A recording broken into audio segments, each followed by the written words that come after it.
Watch the head, guys. Time. Another brief boxing clinic to end round 10. And as McCallum goes to his corner, here's a look at Eddie Futch trying to make his way in, and there, Papa Smurf, as Riddick Bowe calls him, finally arrives and moves in to talk to Mike. Yeah, it's very close, Mike. You've got to get the next round.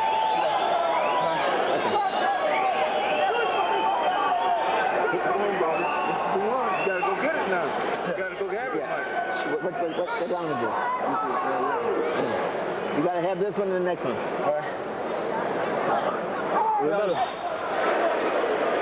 And don't wait for him. You be first. You be first. All right?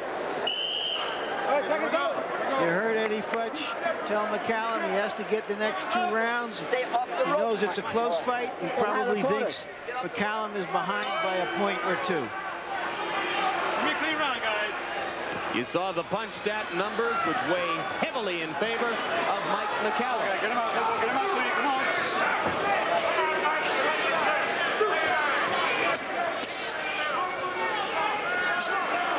Tony is trying to set himself like he won a knockout.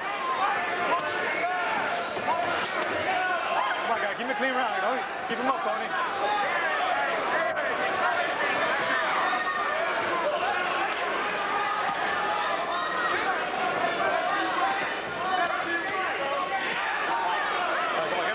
Let's go, get him out, guys.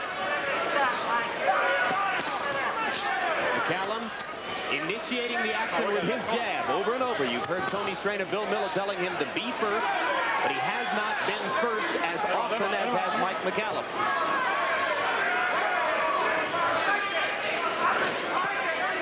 Come on, watch that head, guys. Watch that head. Come on. Give me a clean round, both of you guys.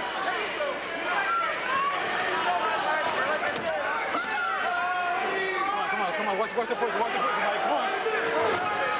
Mike, let's go. Work out of there. Give me a clean round. Come on, get him out. Right hand landed by Toney. You know, it's about time when your fighter starts making all that money that they have dietitians, people who can determine if you're close to dehydration, know how to measure you. The old days of just the boxing trainers are gone. Tony is... Another right hand for Toney, but you're right. He's dry as a bone, George. Dry as a bone. And so what do? You get out there to the colleges, and some of these guys, they got a lot of degrees. We can use them in boxing. And he's got a mother with a couple of degrees. And she makes cookies and pies. My kind of degrees. I guess she's a nutritionist of sorts, huh? I like those guys. Come on, That's your kind of nutrition.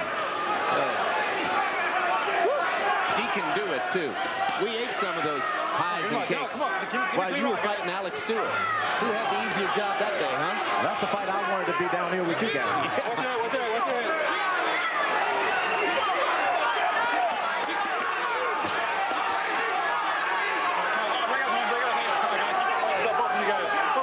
It is precisely because of fights like this that boxing judges should and do work for years learning how to score fights before they're given the privilege of judging big-time championship fights.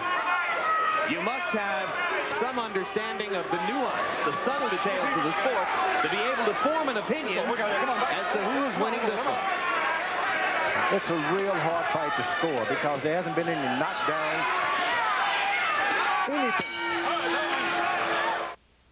Conclusion, McCallum, by punch count numbers, has landed nearly 100 more punches than James Toney.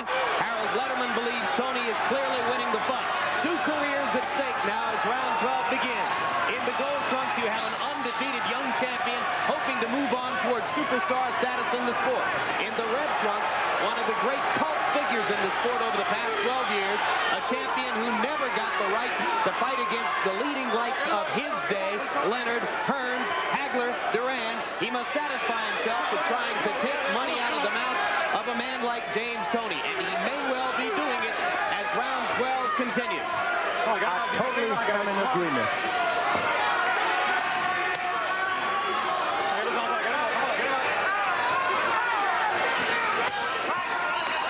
I think if he pulls this this off, Mike McCallum will call it the biggest win of his career, even bigger than the wins over Curry and Julian Jackson. What worries me is that 1 point taken away from McCallum could be the difference in a fight like this, and that would be tragic. That would be an injustice. So it would appear to us. The thing about it, the judges are fans just like you and me. A lot of times they're not looking at all the technical stuff, the spinning and the little shots that don't mean nothing that we see. They're only looking for the head move, the sweat to fly. And in that area, Toney has done it. That's right, because Toney with the harder punches has made the sweat fly more than has McCallum. Well, in the 12th round in December, James Toney came out with a brilliant effort, easily won the round on all 3 scorecards and earned the draw. McCallum has so far prevented Toney from making that kind of statement here. McCallum sticking the jab, initiating the action. Toney looking to land hard shots. Let's go, let's go. Less than a minute to go. It seems that our guy, Work out of there, guys. Come on, work out of there. the judge was giving good advice in the meeting yesterday. Yes, Harold Letterman gave good advice to James Toney when he told him he should fight all 3 minutes of every round. Not only was it good for... This is a point in the fight when the 24-year-old ought to be more active than the 35-year-old, but I don't see it happening. Oh, no. 35 is young, you know.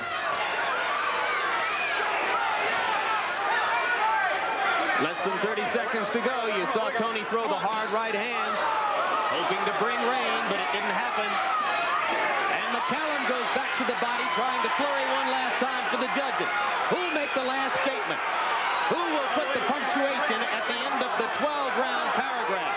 Cortez will. He calls timeout again. Yeah, the gloves are starting to hang again, and like I said, it's very dangerous. Well, it's been a 3-man battle all the way. Oh, hi, Mr. Johnson. Cards.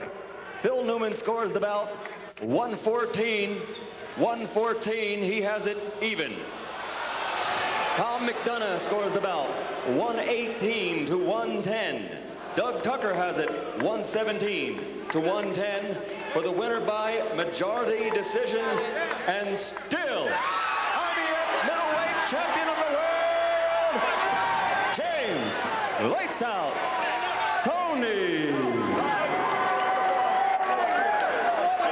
So the Nevada judges agree with Harold Letterman, Ladies and gentlemen, and give the fight to the man who threw the harder shots.